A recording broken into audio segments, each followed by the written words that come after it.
Şerdikiş boy Kürdistan, şerdikiş boy Kürdistan.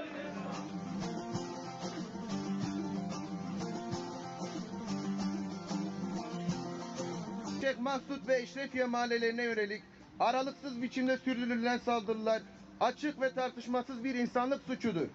Ev erişen ku Kurdan dikin armanç ne tene îro li de heman demada peşiya bin gehen li hevkerinin siyasi ye muhtemel en derbarê peşeroja Suriye'ye de digirin û hewildanên li hevhatine sabote dikin.